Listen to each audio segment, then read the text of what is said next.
히트 시즌2. 제 생각대로 스토스가 저희 조에 들어가게 돼서 너무 좋고요.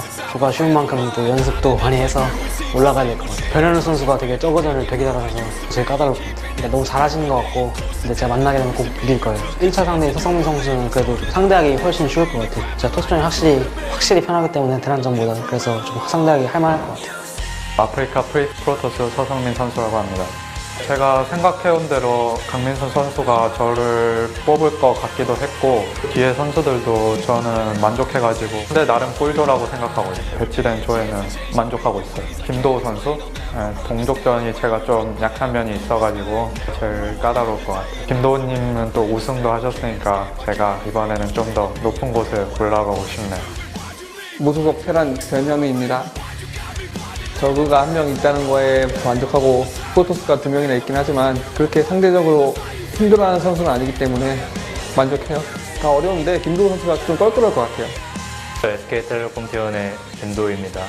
이 정도면 만족하는 편이고, 영웅이나 대여비는 잘한다고 생각하는데 시리즈는 좀 그렇게 시드권자 같지가 않아서 할만하다고 생각했거든요. 근데 C조에 들어가게 돼서 전체적으로 봤을 때는 할만한 것 같아요. C조에서는 아무래도 변현 선수가 되게 잘하시는 테란 중에 한 명이기 때문에 변현 선수만 이긴다면 쉽게 올라갈 수 있을 것 같아요. 그냥 재밌는 게임 했으면 좋겠어요. 결과는 제가 이겼으면 좋겠네요. 시드를 받아서 16강에서 이렇게 다시 할 수 있게 됐는데, 저번 시즌 3등이었으니까 이번엔 꼭 결승 진출할 수 있도록 하겠습니다. 지금 게임이 잘 되고 있어가지고 자신감이 차 있고요. 제 스스로에게도 기대 중이니까 저를 응원해주시는 분들도 기대 많이 해주셨으면 좋겠어요. 손님들이 EPG 그거 많이 투표해 주셨는데, 그거 하려면 제가 사상까지 꼭 가야 되거든요. 그 전까지는 못할 것 같은데, 그래도 열심히 해서 팬분들이 원하는 만큼 꼭 출연할 수 있도록 노력하겠습니다.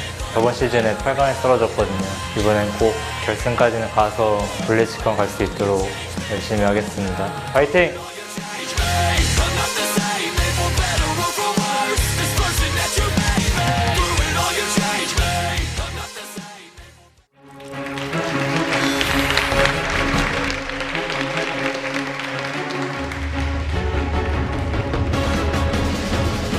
Welcome, fans, to another day of Star League here. My name is Wolf. With me is Rapid tonight because Valdez is in China at the incredible, I don't know why I said incredible, Intel Extreme Masters. The incredible Extreme Masters now, Wolf. Yeah, it's incredible. It's the IEM experience over there, sponsored by Apple. Now, we're here, though, to bring you guys coverage of Star League. Please tell your friends about it, because I know a lot of people want just one dose of StarCraft a day. They already watched their IM, so okay, now it's time to go to bed. It's not time to go to bed. Pump that StarCraft straight into the vein. That's right. Get a direct SSL At least twice a day. It's doctor's orders, guys. Exactly. Dr. Wolf is telling you guys the truth here.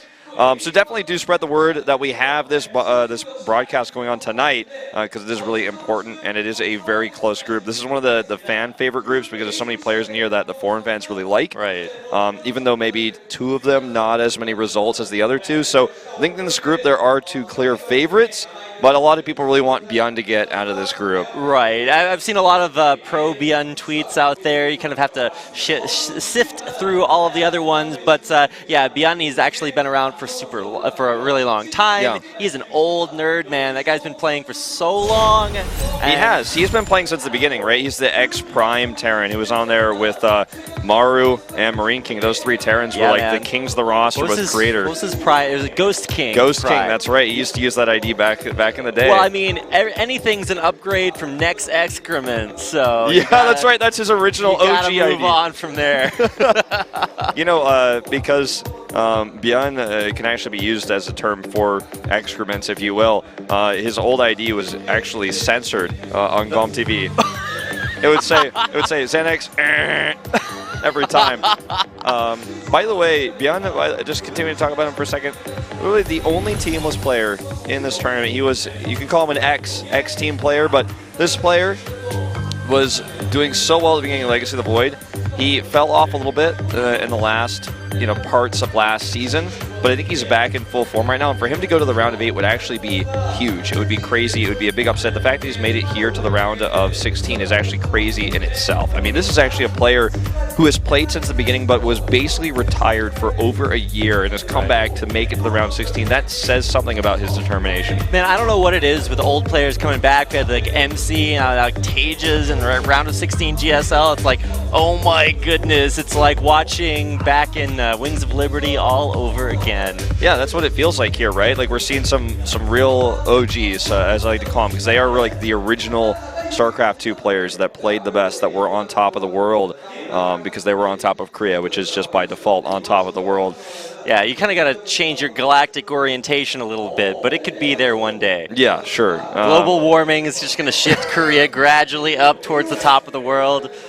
Yeah, but like this group is interesting because if Bjorn can actually get out, I think it's going to be if he could defeat Solar, Right. in the perhaps rematch. We'll see if Super gets out as well. Like Super's been on the rise recently, but he's none of those players that was on the rise and kind of hit a wall. Valdez is like I think one of the biggest Super fans because he was talking about how he was so sure Super was going to get out of the group. He did get out of his challenger group to make it here to the round of 16, but it's like, can he keep this momentum going? Because it wasn't an easy run for him to get out of that group. Yeah, it depends on who you talk to about how balance and everything works. I talked to some super salty Zerg players who say they just get abused by Terran the whole game, and then you watch guys like Nurchio win DreamHack and a bunch of other great results from those races later on. So starting off with I believe this is just a brief overview of today's matches. That's right. I think we might even bring up some stats here, or perhaps even some events that we have down here at the studio. But it is free, in fact, to enter the studio. And we have our player photos.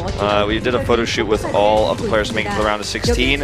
And we've seen a few of these already because they were leaked. Solar looks like he might have a drinking problem in this shot. We'll see if he can get through it. Still trying to figure out what's going on in Super's picture. Oh, Yeah, I think he's holding them. Yeah, okay. At first I thought it was a mosaic, but yeah, it definitely is a skateboard. Bjorn is wearing a bow tie because that's the kind of person he is, and classic. Looks like the guy he's got his back up on the wall at the Right, doing that dance floor. James Dean pose. Yeah. But you can come down and actually win one of these cards actually at the studio. So do definitely come down and check it out. You can go to esports.net to check out more information about those. If you can read Korean, or if you've got a Korean friend, it'll translate for you. I'd translate for you, but I'm too busy. I was going to say, yeah, Wolf's got my Korean translating back over here, but Yeah. we are going to hopefully get into our first match of the night. It's happening, man. We're doing it. It's going to be Solar versus Super. We didn't do predictions before these games, but which side are you leaning towards, Wolf? I'm definitely leaning towards Super in this matchup because Solar is a player who is actually most famous for his EVP.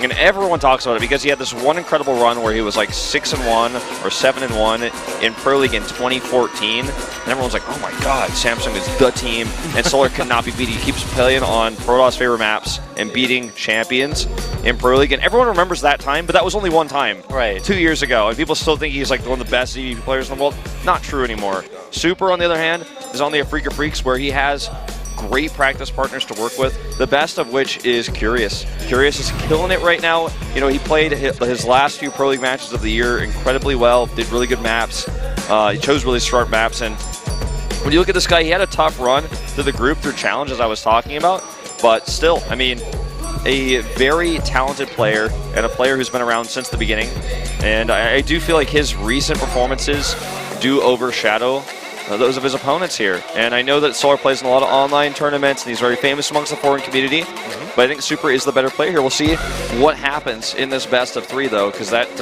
answer that we're looking for, like who is better right now, we're going to find out. Yeah, Solar had a lot of hype initially when Legacy of the Void was first announced, won a couple of big tournaments, like a big DreamHack win in there too, but none of that matters right now. He's got to beat Super, and I don't know, I'm actually just really excited to watch this. It's a ZVP to start off the night. Yep, and I'm ready, like Wolf. we're going to jump into it right now, Rapid. It's time. Game number 1 on Frost. Enemies clawing at my eyes, I stretch and bleed just to stay alive, yeah.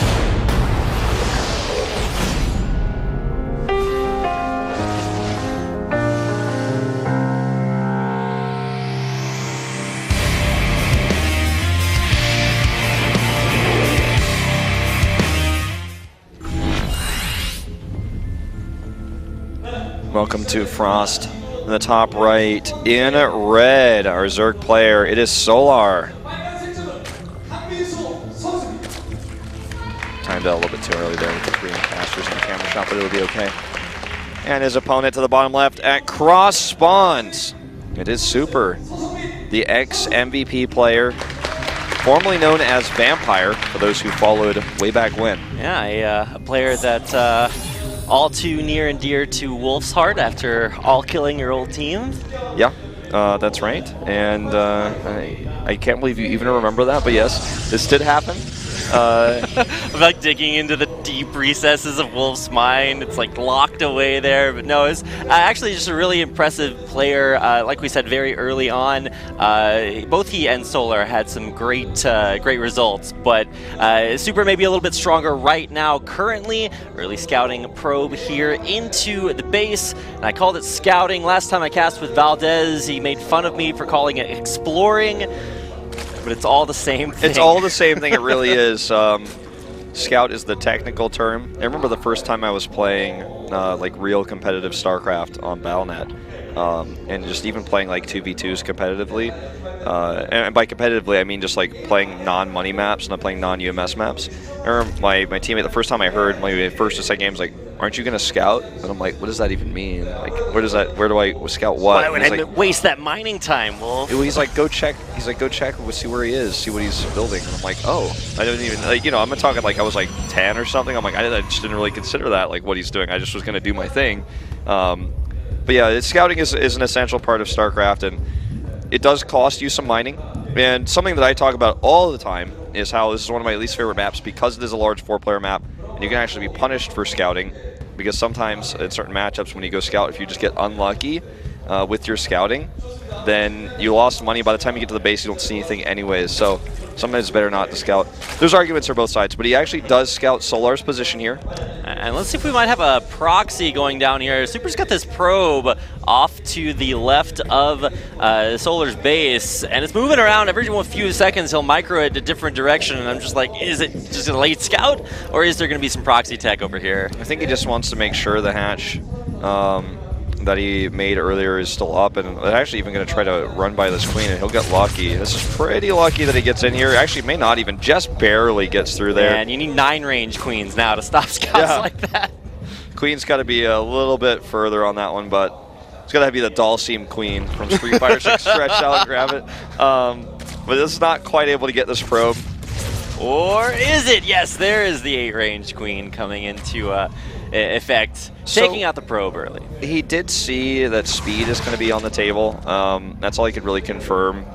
And that's pretty normal, so that's not that much scouting. But he knows that nothing crazy is happening.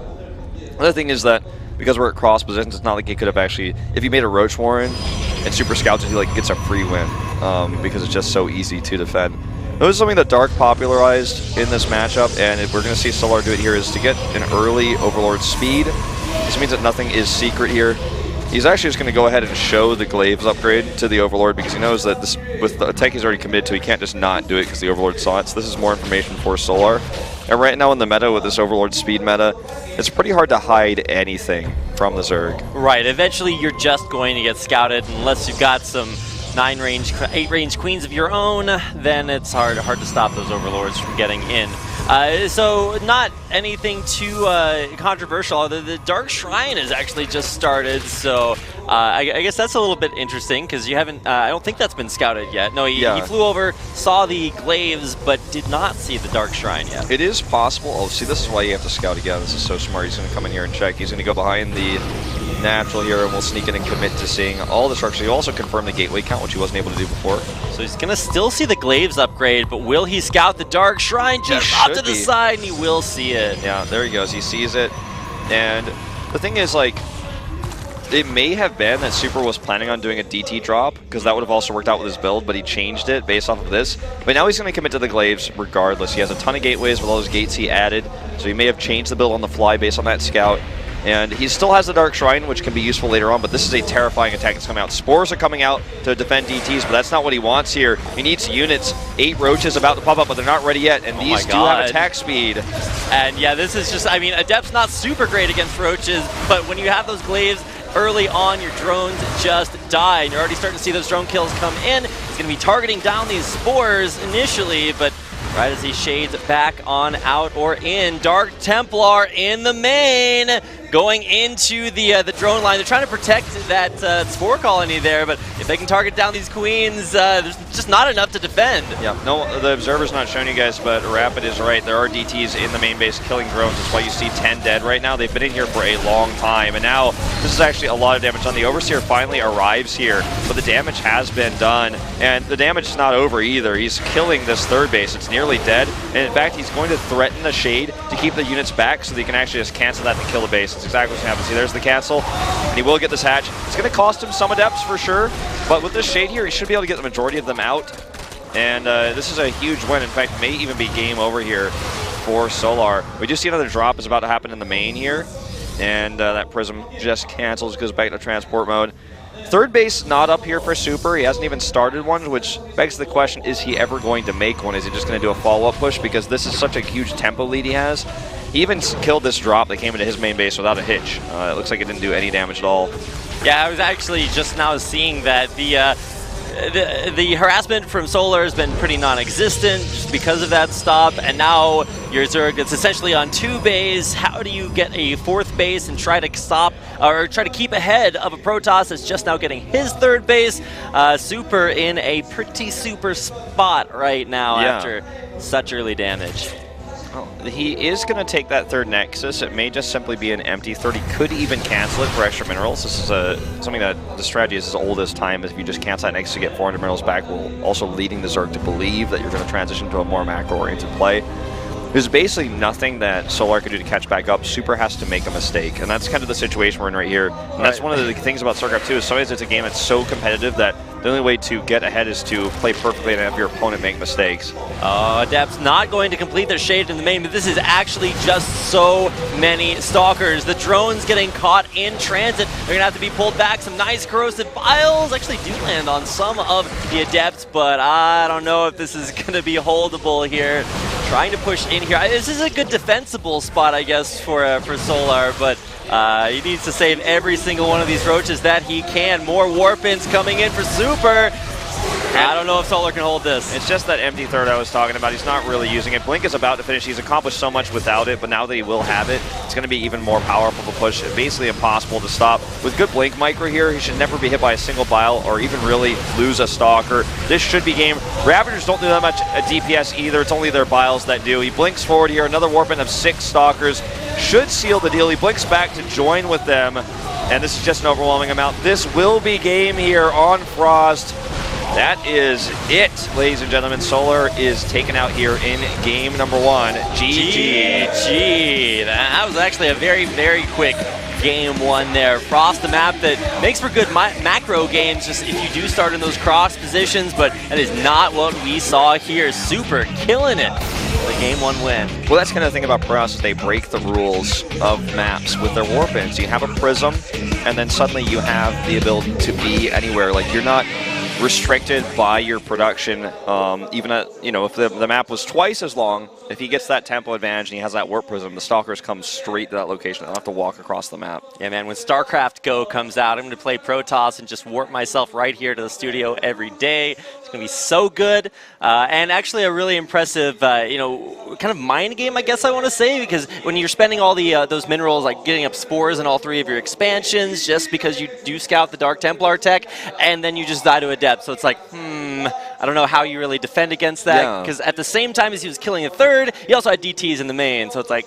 where do you go? Exactly. It's kind of this weird, wonky situation where if you lose that much, you die to any type of push, basically. So, just hit that. I know you're new to this StarCraft thing. Hit that score screen and just join the lobby.